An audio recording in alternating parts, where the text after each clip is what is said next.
दिन है और जो अपने घर से निकल के यहाँ तक आया उसके मन में कहीं ना कहीं इच्छा होगी कि मुझे गवर्नमेंट जॉब मिल जाए। तुम्हें पता है गवर्नमेंट जॉब के बारे में थोड़ा सा? ज़्यादातर लोग 12th पास बैठे हैं। कितने लोग 12th करके आए हैं अभी? मेजोरिटी। चलो, कोई ऐसा है जो ग्रेजुएशन करके आया है? कोई नहीं। ग्रेजुएशन चल कितनों की रही है आपकी? चल रही है आपकी ग्रेजुएशन? आपकी भी बेटा ग्रेजुएशन चल रही है? नहीं। चलो, ऐसा मैंने इसलिए पूछा क्योंकि जब हम 12th से निकलते हैं ना तो हमारे सामने बहुत सारे रास्ते होते हैं। ये पता नहीं चलता हमें करना क्या है। ये करना क्या है का आंसर निकलता है बेटा दो चीज़ों से। जैसे सब एक जैसे घर में नहीं रहते, सबकी कंडीशंस अलग अलग होती हैं। आफ्टर 12th मैं क्या करूं, ये क्वेश्चन का आंसर तुम खुद से दे सकते हो, क्योंकि मुझे तो नहीं पता कि तुम्हारे घर के हालात कैसे हैं। मेरा ये मानना है दो चीज़ें हमेशा सोचनी चाहिए। पहला, मेरे घर का फाइनेंशियल स्टेटस क्या है। फाइनेंशियल स्टेटस यानी मेरे घर में पैसे का क्या हिसाब किताब है। पैसे का हिसाब किताब से मेरा मतलब है भैया, एक तो होता है पैसा बस आया और चला गया, पता ही नहीं चला। इतनी कमाई है कि घर में हर महीने के खर्चे मुश्किल नहीं पड़ते हैं। नॉर्मल घर ऐसे ही होते हैं, आखिर आते आते हाथ तंग हो जाता है। कई घर ऐसे होते हैं जहाँ कामकाज होता है तगड़ा, कि भैया घर में हर महीने 4-5 लाख का कामकाज है। कोई मान लो कुछ इस तरह के साधन चलते हैं ट्रांसपोर्टेशन के, या कहीं किराए का बहुत बढ़िया कामकाज है। तो सबसे पहली चीज़ बेटा ये होती है, हर स्टूडेंट की जिम्मेदारी है, क्योंकि बाहर वाले को किसी को नहीं पता तुम्हारे घर में कितने रुपए हैं, या तुम्हारे घर में जो रुपए हैं वो कितने दिन तक तुम इस्तेमाल कर सकते हो। तो सबसे पहले अपने घर के पैसे की, इसको बोलते हैं हिंदी में आर्थिक स्थिति, इसी को मैं आपको बोल रही हूँ कि पैसा कितना है, फाइनेंशियल स्टेटस कैसा है। जैसा जिसके घर में हिसाब किताब हो, अब तुम सब इतने हो कि उससे अपनी आगे की जिंदगी को जोड़ के देख पाओ। अब जैसे मैं कह दूं किसी को भी कि भाई ऐसा कोर्स करना जिसमें बेशक कितना ही पैसा लग जाए लेकिन 5-6 साल बाद तुम्हें नौकरी मिल जाए, ये मैंने तो कह दिया। अब मान लो कोर्स ही 70 लाख का है, हरियाणा में, यूपी में, बिहार में, दिल्ली में, चंडीगढ़ में, राजस्थान में, हर जगह ढेरों यूनिवर्सिटीज हैं। मैं एक छोटा सा एग्जांपल देती हूँ। एक बहुत बड़ी नामी गिरामी यूनिवर्सिटी है ओपी जिंदल, सुना है सब लोगों ने नाम ये? हाँ, इसमें सिर्फ गूगल कर सकते हो तुम, आजकल टाइम बहुत एडवांस्ड है। सिर्फ बीए पास करने के, बीए पास सबसे खराब कोर्स मानते हैं कि इसमें कुछ नहीं आता, कोई स्किल डेवलप नहीं होती। इसका आप गूगल कर लेना आज ही जाके। जो इसकी फी है ना 1 ईयर की, वो 10 लाख रुपए है 1 साल की। और ये मैं अपने मर्जी से नहीं बोल सकती, मेरी मर्जी से नहीं बोल सकती, क्योंकि गूगल का टाइम है। हर चीज गूगल से तुम देख सकते हो, तुम इसको सर्च करके देखना। 10 लाख रुपए 1 साल के, 3 साल का कोर्स है, यानी सिर्फ बीए करने के कितने रुपए लगा दिए? 30 लाख। तो अब मैं कह दूं बीए कर लो ओपी जिंदल से, मेरा क्या गया? लेकिन सबके हालात तो 30 लाख खर्च करने के नहीं होते ना बेटा।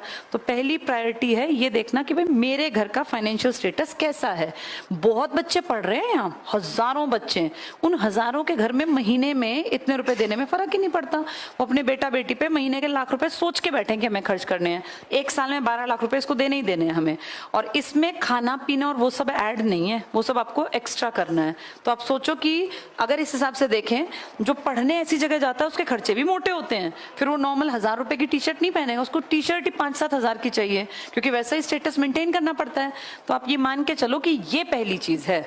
ये हम सबको, नॉर्मल परिवारों को पहले देखनी चाहिए कि भाई मैं क्या करूं कि मेरे घर का बहुत पैसा ना लगे और मैं इंडिपेंडेंट बन जाऊं। दूसरी चीज होती है, जिस भी चीज में आप पैसा लगाएं या अपना टाइम लगाएं 12वीं के बाद, क्या उसका फ्यूचर सही है? अब जैसे आपने कहीं पे फीस भर दी, उसका फ्यूचर भी देखना चाहिए। यहाँ से पढ़ने के बाद, चाहे आप ग्रेजुएशन कर रहे हैं, आप कोचिंग ले रहे हैं, कुछ भी कर रहे हैं, आप कोई कंप्यूटर कोर्स कर रहे हैं, इसका फ्यूचर आपके आसपास दिखाई देता है? क्या वहाँ पढ़ के कोई लोग निकले हैं, कोई लगे हैं या नहीं लगे हैं? ये सब आपको देखना पड़ेगा बेटा, क्योंकि इस टाइम पे मार्केट में हर चीज में बहुतायत है। आप कहीं भी जाओगे, कोचिंग की हजारों लाखों क्लासेस खुली हुई हैं, कंप्यूटर के हजारों सेंटर चल रहे हैं, ऐसे ग्रेजुएशन हजारों कॉलेजेस करा रहे हैं, पता नहीं कितनी यूनिवर्सिटीज करा रहे हैं।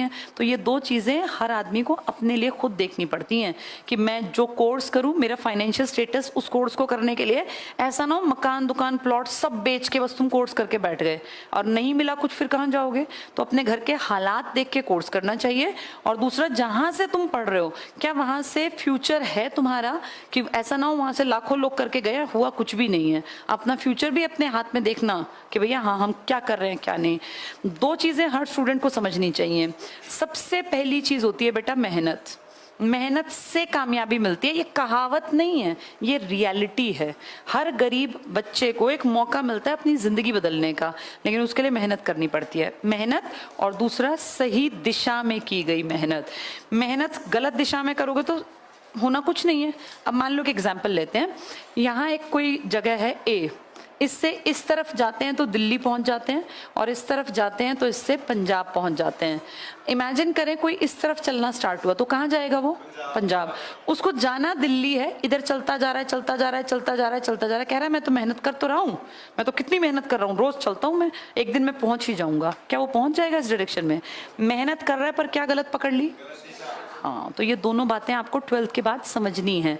12th तक पता है क्या होता है? सिर पे छत होती है, कोई चिंता फिक्र नहीं होती। एक जगह है, आपको 12 साल बच्चा वहीं जाता है, अपना लंच ले गया, अपना बुक्स ले गया, बैग ले गया, यार दोस्त हैं, हंसे हैं, टाइम पास हो गया, पढ़ लिए नहीं पढ़ लिए फर्क नहीं पड़ता। लेकिन आफ्टर 12th अपने आप फील करो सिर पे से छत हटती है एकदम से। अब तुम क्या करोगे, इसका प्रभाव तुम्हारी पूरी जिंदगी पे आएगा। अब तुम अगर खाली टाइम खराब करोगे ना तो फिर पूरी जिंदगी तबाह है बेटा। 12th तक चाहे कोई कुछ भी करे उसका फर्क उतना नहीं पड़ता, लेकिन आफ्टर 12th तुम 5 साल के अंदर अंदर जो कुछ कर लोगे उससे तुम्हारे अगले 50 साल डिसाइड होंगे। अगर तुमने अब आने वाले 5 बहुत ज्यादा हो जाते हैं नॉर्मल परिवार में, 2-3 साल में पेरेंट्स कहते हैं भाई अब कुछ कर ले अपना काम धंधा, अब देख ले क्या करेगा, क्योंकि कितने साल बैठा के खिलाएं। आप 12th करते करते हर बच्चा 17 से 18 साल पूरे कर जाता है। 17 तो करने ही करने हैं, इसके बाद 5 साल का मतलब 22 साल। 22 साल के बाद ना पेरेंट्स को फील होता है, हम इंडियन जो सोसाइटी है, कि भाई अपना काम धाम देखो, कब तक हम बैठाते रहेंगे, कब तक खिलाते रहेंगे। तो इन 3-4 सालों में आपका डिसीजन अगर सही पड़ गया तो आपकी लाइफ सेट, और अगर 3-4 सालों में आपने सही डिसीजन नहीं लिया तो फिर आप बाद में पछताएंगे। और अगले कितने साल, अभी तुम 20 के अगर हो तो तुम्हें अभी 50 साल और जीना है। अभी तुम लोगों की खर्ची पर्ची जो है ना, जो ये सब चीजें हैं, ये सब पेरेंट्स कर रहे हैं पूरा, तुम्हारे कपड़े, तुम्हारे जूते, तुम्हारे खर्चे, खाना पीना। जिस दिन तुम्हारे ऊपर सब कुछ आएगा उस दिन फिर दिक्कत आ जाएगी, अगर तुम इंडिपेंडेंट नहीं बनोगे तो। इसीलिए जम के पढ़ना बेटा। अब अपने पास ये दोनों चीजें देख लो, फाइनेंशियल स्टेटस कैसा है, क्योंकि हर किसी के घर के हालात सेम नहीं होते। किसी के घर में बाप बैठा है, अच्छी कमाई हो रही है, बड़ा भाई भी कमा रहा है, वो लड़का कुछ भी कर ले। लेकिन कोई ऐसा भी होगा जिसके घर में ना बड़ा भाई ना बाप कमाने वाला, भाई पिताजी एक्सपायर हो गए, उसके ऊपर 2 बहनें और नीचे हैं जिनकी जिम्मेदारी है, तो फिर ऐसा लड़का थोड़ी ना सोच सकता है। ये फर्क होता है ये हर किसी के परिवार में। तो अपना फाइनेंशियल स्टेटस और अपना फ्यूचर ये देख के डिसाइड करना कि तुम्हें क्या करना है, कि उस जो भी तुम करो उस चीज का फ्यूचर होना चाहिए। ICS में परिमल सर ने आपको बताया होगा, हम तैयारी कराते हैं और 1 साल आपको अपने ऊपर इन्वेस्ट करना पड़ेगा। ये इन्वेस्ट का मतलब है डेली अपने ऊपर समय देना। आप सुबह यहाँ 9 बजे आएंगे, 9 से और लगभग 1-1:30 बजे तक का आपका टाइम यहाँ रहेगा। डेली पढ़ना है, डेली सीखना है। हर आदमी को रोज आगे बढ़ना होता है। कोई आज यहाँ है ना तो कल वो ऊपर जाए, ऐसी कोशिश रखनी चाहिए तुम्हारी एज में, फिर और ऊपर, फिर और ऊपर। कल यहाँ थे, आज भी यहाँ हो, परसों भी यहाँ हो, तो अगले दिन नीचे चले जाओगे, क्योंकि जो ग्रोथ नहीं करता ना यंग एज में, वो 100% गलत रास्ते पे जाता है। ये बिल्कुल सही और सच्ची बात है। या तो सही रास्ता पकड़ोगे करियर का, या गलत रास्ते पे। खाली नहीं बैठ सकता जवान बच्चा। तो अपनी ग्रोथ को ऊपर की दिशा में ऐसे ले जाना, ना कि कुछ दिन ऐसे ही रह के फिर नीचे गिर जाओ। ठीक है, ये तुम्हारे हाथ में है। अब 4 चीजें बहुत जरूरी हैं सीखनी अगर नौकरी चाहिए।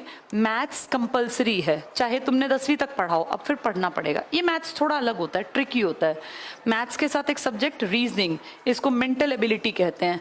2 लैंग्वेजेस सीखनी पड़ती हैं पेपर के लिए, इंग्लिश और हिंदी, और ज्यादातर ग्रामर बेस्ड आ जाती हैं। अब यहाँ वो कहानियां नहीं आएंगी 12th के बाद, ग्रामर सारी। और इसके बाद एक सब्जेक्ट होता है जीके, जिसमें सोशल स्टडीज पूरा आता है और साइंस आता है और करंट अफेयर्स आता है। भाई क्या कुछ दुनिया में चल रहा है, ये सब पढ़ाई होती है बेटा। ये इंसान को इंसान बनाने के लिए की जाती है। अब तक हम पढ़ रहे थे ना, वो हम समझ नहीं रहे थे, टाइम पास कर रहे थे, लेकिन अब पढ़ाई करनी है नौकरी के लिए। और नौकरी की पढ़ाई टफ होती है हमेशा, अपने दिमाग में इस बात को बैठा लेना। ये इतनी नहीं है चलते चलते कोई भी कर लेगा, इसमें डेडिकेशन के साथ जमना पड़ेगा। इसलिए मैंने सबसे पहले लिखा 1 साल, ये आपको अपनी लाइफ का अपने ऊपर देना पड़ेगा। वैसे भी तुम सोचो, तुम जब पढ़ने बैठे 5 साल के थे, अब तुम 17 साल प्लस हो। जिंदगी के 12 साल से ज्यादा का टाइम तुमने ऑलरेडी पढ़ाई को दे दिया, तो 1 साल और सही अपने ऊपर। अब जैसे अगर 12 साल की पढ़ाई को तुम मिट्टी में मिला दोगे कुछ भी ना करके, तो क्या निकालोगे? और जिंदगी बहुत लंबी है बेटा, कोई खर्चे नहीं देता। आज जो अपने दिखते हैं ना आपको, पेरेंट्स हैं या कोई भी हैं, ये सब ऐसे ही सबके साथ है। ये एक एज तक सब लोग सबकी हेल्प करते हैं, उसके बाद अपनी हेल्प खुद करनी पड़ती है। आप अपने परिवार में देख लो, आपके पिताजी का साथ किसने दिया था? एक एज तक उनके माता पिता भाई बंधुओं ने हेल्प की, उसके बाद सब अपना अपना परिवार खुद संभालते हैं। कोई गरीबी में जी रहा है, कोई अच्छे में, कोई बहुत अमीरी में। फिर दूसरा अमीर कभी गरीब की हेल्प करने नहीं आता। ये समाज का एक सिस्टम है, और ये जितनी जल्दी समझ लोगे उतना तुम्हारा फायदा। आज पीछे से अगर कोई पैसा लगा रहा है ना, ये कुछ साल लगाएगा, चाहे तुम्हारे खुद के पिताजी हैं, उसके बाद फिर ये सारी चीजें आपके ऊपर आएंगी। लड़कियों के लिए बेटा पढ़ना लिखना बहुत जरूरी है। बिना पढ़ाई लिखाई के रिस्पेक्ट नहीं है सोसाइटी में। तुम सबने अपने घरों में देखा होगा, तुम्हारी दादी, तुम्हारी माताजी, सब औरतें एक ही ताना सहती आई कि तुम करती क्या हो पूरे दिन, तुम्हें काम ही क्या है पूरे दिन। अब वो तुम करती ही क्या हो, तुम्हें काम ही क्या है को क्रॉस करना है। अब औरतें कमाने की स्टेज पे हैं। अब जो बेटी नहीं कमाती ना बेटा, उसकी कोई रिस्पेक्ट नहीं है अपने घर में, ना उसका हस्बैंड रिस्पेक्ट करता, ना उसके बच्चे रिस्पेक्ट करते। अगर रिस्पेक्ट चाहिए तो मेहनत करनी पड़ेगी, और जैसे हमारी दादियां जीवन काट रही थी वैसा ही काटना है। तो फिर ठीक है, फिर तो क्या जरूरत है बाहर निकलने की, फिर घर पे ही रहना। पर मुझे ऐसा लगता है आज का जमाना बेटा बेटी के अंतर का नहीं है। अब इंसान को अपने लिए कमाना है, अपनी जिंदगी बेहतर बनाने के लिए। मैं जीके पढ़ाऊंगी, इसका एक पोर्शन मैं कराऊंगी। जीके